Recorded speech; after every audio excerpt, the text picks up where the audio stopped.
PR 307 इकाई संख्या 1 उप इकाई 1.3 ग्रेनिंग वेरिएबल्स की इस कक्षा में आपका स्वागत है। ग्रेनिंग वेरिएबल्स जैसे कि शब्द से प्रतीत होता है, ग्रेनिंग और वेरिएबल्स दो शब्द हैं। ग्रेनिंग माने रफनेस पैदा करना, वेरिएबल्स माने उसको प्रभावित करने वाले कारक, कंट्रोलिंग फैक्टर्स। यानी ग्रेनिंग को प्रभावित करने वाले कारक, उनके बारे में जानकारी। तो पहले जानते हैं ग्रेनिंग क्या है। ग्रेनिंग का लिथोग्राफी प्लेट के साथ क्या संबंध है और इसके लाभ क्या हैं और इसके कंट्रोलिंग फैक्टर्स क्या हैं, और इस आधार पर कुछ सवालों का हम जवाब देने का प्रयास करेंगे। ग्रेन शब्द ये साबित करता है कि कहीं दाने हैं, कहीं कोई उभरी हुई सतह है और उभरी हुई सतह के नीचे गड्ढे में कोई सतह है। यानी एक ऐसी सतह जिसमें चोटी है और उसके नीचे की डेप्थ है, पीक एंड वैली।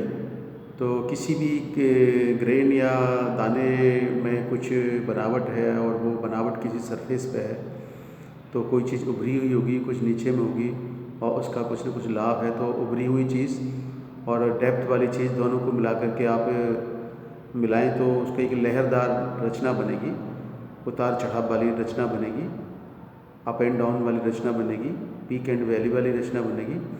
और वो रचना किसी सरफेस में द्रव अवशोषण क्षमता पैदा करती है।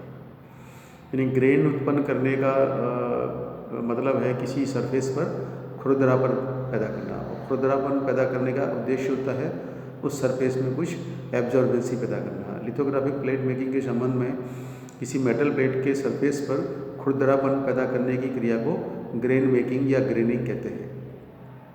लिथो प्लेट मेकिंग की एक ऐसी प्रक्रिया जिसके अंतर्गत मेटल सरफेस पर ग्रेन उत्पन्न किए जाते हैं, रफनेस पैदा की जाती है, उसमें कुछ एक टेक्सचर पैदा किया जाता है, उसमें उतार चढ़ाव वाली रचना पैदा की जाती है, वो ग्रेनिंग कहलाती है।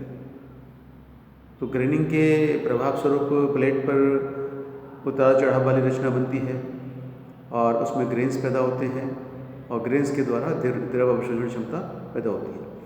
और ग्रेनिंग के लिए इंस्ट्रूमेंट जो इस्तेमाल होते हैं, इक्विपमेंट या टूल्स हैं या मशीन है, उनको ग्रेनिंग इक्विपमेंट, ग्रेनिंग मशीन कह सकते हैं। और ग्रेनिंग मेटल सर्फेस पे 3 तरह के साधनों से हो सकती है। मैकेनिकल ग्रेनिंग है, केमिकल ग्रेनिंग है और इलेक्ट्रॉनिक सिस्टम से ग्रेनिंग है।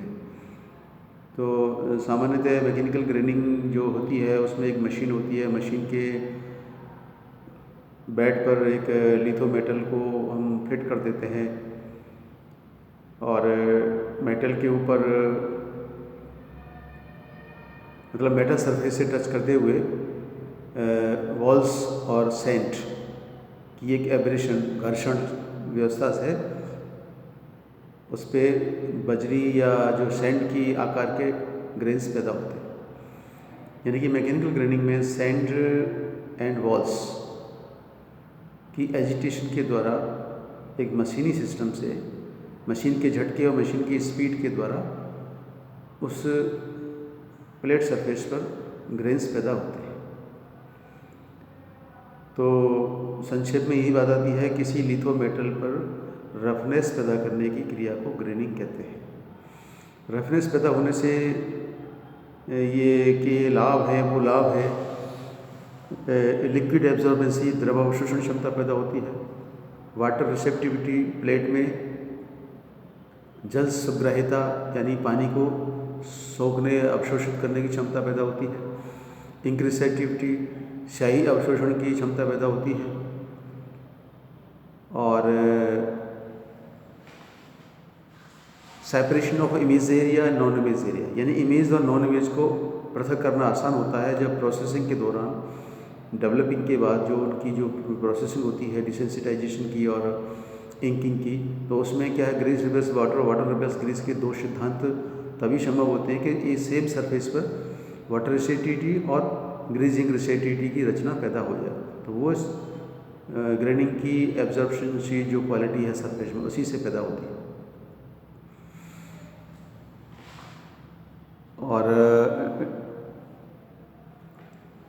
जो लिथो में लाइट सेंसिटिव कोटिंग होती है लिथो प्लेट पर, उसको जमाने के लिए ज़रूरी है। जो लाइट सेंसिटिव इमेज है वो तभी जम सकती है, उसकी कोटिंग तभी जमेगी जब वो उसमें एब्जॉर्ब होगी प्लेट सरफेस में कुछ हद तक, और एब्जॉर्ब होगी तो जमी रहेगी, उखड़ेगी नहीं, वियर टियर नहीं आएगा।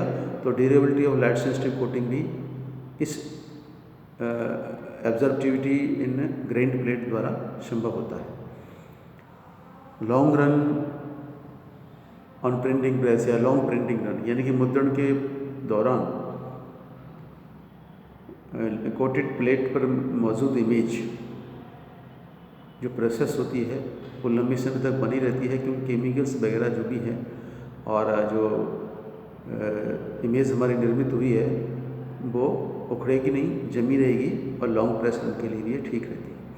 यानी कि ग्रेनिंग के द्वारा रफनेस होती है, रफनेस के द्वारा द्रव अवशोषण क्षमता पैदा होती है, उसके द्वारा जो इमेज बनती है कोटिंग पर वो प्रोसेस होने के पश्चात लंबे रन में मजबूती से बनी रहती है, टूट फूट नहीं सकती, नष्ट नहीं हो सकती, उसमें जो भी है उसकी जो इंक्ड इमेज है वो बिखर नहीं सकती, जमी रह सकती।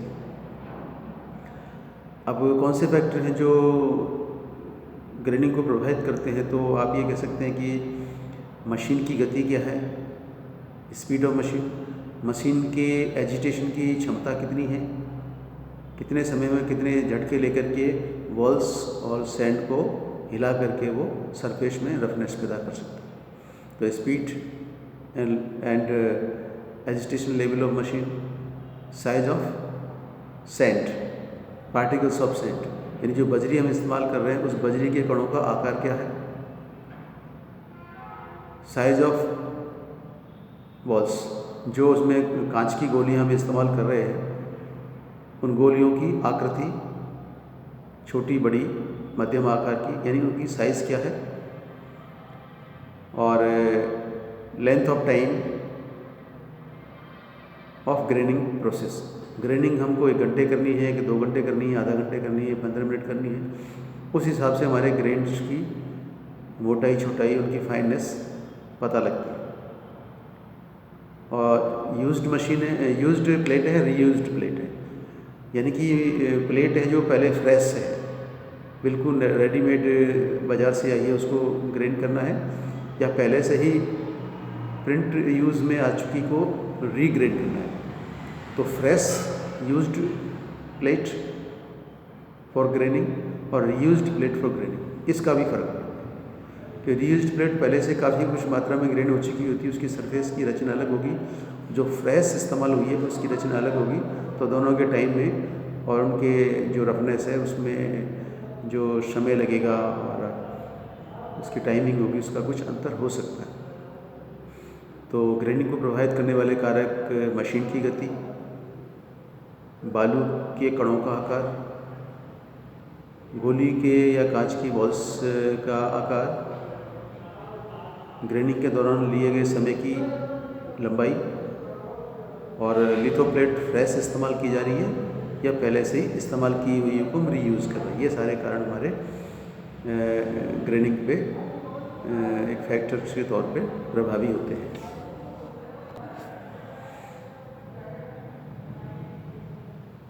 जो ग्रेनिंग के अफेक्टिंग फैक्टर्स हैं उसके आधार पे हम ये अनुमान लगा सकते हैं कि हमारा जो ग्रेन है, ग्रेन का आकार मोटा होगा कि छोटा होगा, पतला होगा, यानी कोर्स ग्रेन, मीडियम ग्रेन और माइक्रो ग्रेन। एक सैद्धांतिक रूप से समझने के लिए कंसेप्ट को हमने बनाया है, तो इसको हम बांट सकते हैं कि मोटा ग्रेन, छोटा ग्रेन और सूक्ष्म ग्रेन। मोटा छोटा सूक्ष्म जो बनेगा वो कंट्रोलिंग फैक्टर्स के आधार पे बनेगा। बालू का आकार अगर मोटा है तो मोटा ग्रेन बनेगा, बालू का आकार अगर छोटा है तो छोटा ग्रेन बनेगा, बालू का आकार बहुत फाइन है तो फाइन ग्रेन बनेगा। उसी तरह मशीन की गति अगर ज़्यादा है और लंबे समय तक हम करते हैं तो फाइन ग्रेन बनेगा, मशीन की गति धीमी है और कम समय तक ग्रेनिंग करते तो ग्रेन जो है मोटा बनेगा। इस तरह से ये कंट्रोलिंग फैक्टर्स ग्रेनिंग के ग्रेन जो है उसमें प्लेट में पैदा हुआ है उसकी क्वालिटी, उसकी शेप, उसकी साइज़ को निश्चित करते हैं। मोटा ग्रेन, छोटा ग्रेन, और माइक्रोग्रेन जो है उसकी स्पीड है, उसकी बालू की कण की आकृति है, उसका आकार है, बॉल का आकार है, टाइम लिया गया ग्रेनिंग में, इन सब कारणों पे प्रभावित करेगा। इस हिसाब से कोर्स ग्रेन, मीडियम ग्रेन और फाइन या माइक्रो ग्रेन एक पढ़ने की दृष्टि से उनको हम क्लासीफाई कर सकते हैं। ये कंट्रोलिंग फैक्टर्स के आधार पर ही निश्चित होते हैं। मोटा ग्रेन बनेगा तो मोटी बालू होगी, छोटा ग्रेन बनेगा तो छोटी बालू होगी।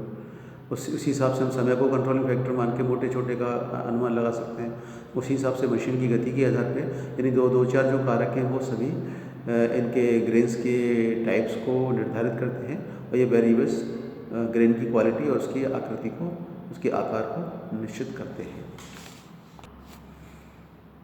इस आधार पे हम कुछ सवालों को देख सकते हैं और उनका उत्तर तैयार कर सकते हैं। जैसे सवाल पहला आता है कि ग्रेनिंग का प्रभाव क्या है। आप कहेंगे रफनेस पैदा करना, बी कहेंगे ग्रेन पैदा करना, सी कहेंगे A+B सही और डी कहेंगे A+B गलत। तो हमारा सी विकल्प सही आएगा। इसमें ग्रेन पैदा करना और रफनेस पैदा करना दोनों ही हमारे विकल्प हैं। दूसरा सवाल आता है कि ग्रेनिंग के द्वारा क्या लाभ होता है। आप ए पे कहेंगे द्रव अवशोषण क्षमता, बी पे कहेंगे इंग्रेसिविटी, सी पे कहेंगे वाटर रिसेप्टिविटी, डी पे कहेंगे तो समझ तो सही। तो हमारा डी विकल्प आएगा। इससे रफनेस भी आती है, यानी वाटर एब्जॉर्बेंसी भी है, इंग्रेसिविटी है और वाटर रिसेप्टिविटी है, यानी कि लिक्विड एब्जॉर्बेंसी से हमारी इंग्रेसिविटी और वाटर रिसेप्टिविटी दोनों ही हमारी इससे प्रभावित होती हैं और ये हमारा डी विकल्प आएगा। तीसरा सवाल है कि इसके ग्रेनिंग के कंट्रोलिंग फैक्टर्स क्या है। तो ए पे आप कहेंगे बालू के कण का आकार, बी पे कहेंगे गोली या बॉल का आकार और सी पे कहेंगे मशीन की गति और डी पे कहेंगे उक्त समझ सही। तो बालू के कण का आकार, गोली या बॉल का आकार और मशीन की गति, तीनों ही वेरिएबल्स पर हमारा ग्रेनिंग का जो परिणाम है या ग्रेनिंग की जो क्वालिटी वो निर्भर करती है। अब चौथा सवाल है कि ग्रेनिंग क्या है, यह कितने प्रकार से की जा सकती है। आप कहेंगे लिथोप्लेट की सरफेस पर दाने पैदा करने की क्रिया ग्रेनिंग कहलाती है। ग्रेनिंग द्वारा उत्पन्न दाने के द्वारा एक लहरदार संरचना बनती है, वो सरफेस में द्रव अवशोषण क्षमता पैदा करती है।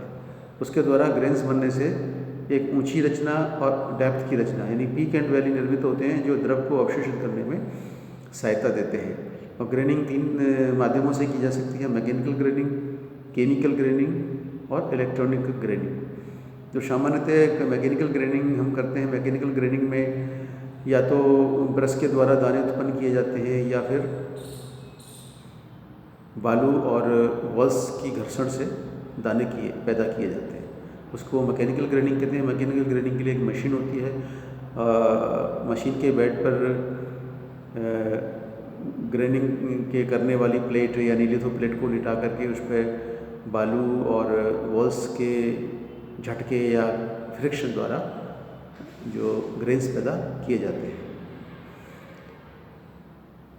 अब 5वां सवाल बन सकता है ग्रेनिंग क्या है, ग्रेनिंग का परिणाम क्या है, ग्रेनिंग को प्रभावित करने वाले कारक क्या है। आप कहेंगे ग्रेनिंग लिथोप्लेट मेटल पर रफनेस पैदा करने की क्रिया है, इसके द्वारा दाने नुमा संरचना बनती है और ये ग्रेनिंग जो है प्लेट में पैदा होकर के द्रव अवशोषण क्षमता पैदा करते हैं। इससे हमारे जो लिक्विड्स हैं, केमिकल्स हैं, वो प्रोसेस होकर के उस सरफेस पे जमे रहते हैं। उदाहरण के लिए लाइट सेंसिटिव कोटिंग करनी है तो वो भी जमेगी। लाइट कोटिंग के पश्चात डेवलपिंग करेंगे, इंकिंग करेंगे या और जो भी उसका डिसेंसिटाइजेशन करेंगे, वो सारे केमिकल्स इस सरफेस पे प्रोसेस होकर के अपना प्रभाव दिखाएंगे। और यदि द्रव अवशोषण क्षमता नहीं होगी तो केमिकल प्रोसेसिंग इस प्लेट पे संभव नहीं होगी। और सबसे बड़ी बात है कि इस प्लेट की सरफेस पर grease reverse water, water reverse grease के सिद्धांत के द्वारा इमेज नॉन इमेज को सेपरेट करने में सहायता देने में ग्रेनिंग के प्रभाव की बहुत बड़ी महत्ता होती है।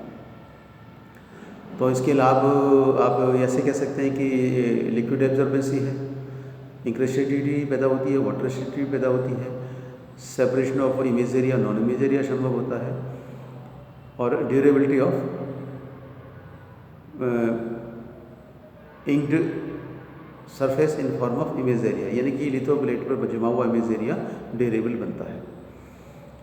अब इसके कंट्रोलिंग फैक्टर्स क्या है? आप ये कह सकते हैं कि लिथोप्लेट के जो ग्रेन बनते हैं मोटे हैं, छोटे हैं, सूक्ष्म हैं,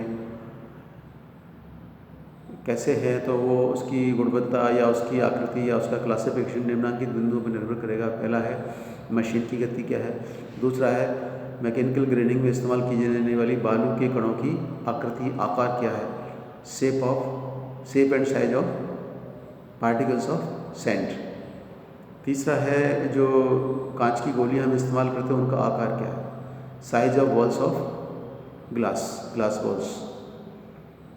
और चौथा आप कह सकते हैं कि कितने लंबे समय तक ग्रेनिंग की जा रही है, तो टाइम टेकन इन ग्रेनिंग, तो उसमें आधा घंटा है कि 1 घंटा है कि 15 मिनट है या 2 घंटा है, जैसा भी आपकी ज़रूरत के हिसाब से, तो वो उसका length of time consumed in graining operation, वो भी एक कारण होगा।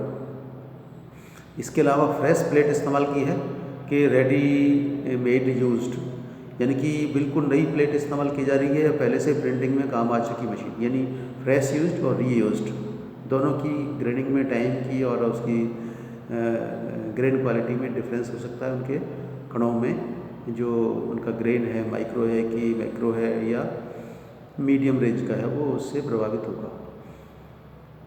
और इनको ग्रेनिंग को करने के लिए जैसे कि बताया जा चुका है पहले सवालों में, केमिकल ग्रेनिंग, मैकेनिकल ग्रेनिंग और इलेक्ट्रॉनिक ग्रेनिंग 3 होते हैं। सामान्यतः मैकेनिकल ग्रेनिंग द्वारा बड़े कार्य किए जाते हैं और वो जनरल प्रिंटिंग हाउसेस में मैकेनिकल ग्रेनिंग से ही काम होते थे। अब हालांकि और सिस्टम आ चुके हैं, लेकिन वो एक ट्रेडिशनल सिस्टम है जो कि हर जगह आपको सैद्धांतिक रूप से देखने को, पढ़ने को मिल जाएगा। ग्रेनिंग पे पहले 2 नंबर का, 4 नंबर का, 1 नंबर का सवाल आता रहा है, आगे आ सकता है। क्लास टेस्ट में या थियोरेटिकल वार्षिक परीक्षा में आएगा, तो आप इसे समझ लेना, देख लेना। इसके लिए लिथोप्लेट इमेज कैरियर्स की अनुपम प्रकाशन की हिंदी अंग्रेजी में किताब है, वो देख लेना, पढ़ लेना, इस ई लेक्चर को समझ लेना, इस आधार पर कुछ नोट बना लेना और अपने संक्षिप्त नोट को दोहरा करके आपसे अपनी मेमोरी में फिट कर लेना। परीक्षा से पहले याद करके इसे आप टेस्ट में भी अच्छे मार्क के तौर पे इस्तेमाल कर सकते हैं, और थियोरेटिकल एग्ज़ाम जो होगी मई-मार्च 21 में, उसमें भी इस्तेमाल कर सकते हैं। इस कक्षा में आने के लिए सभी छात्रों का बहुत बहुत धन्यवाद।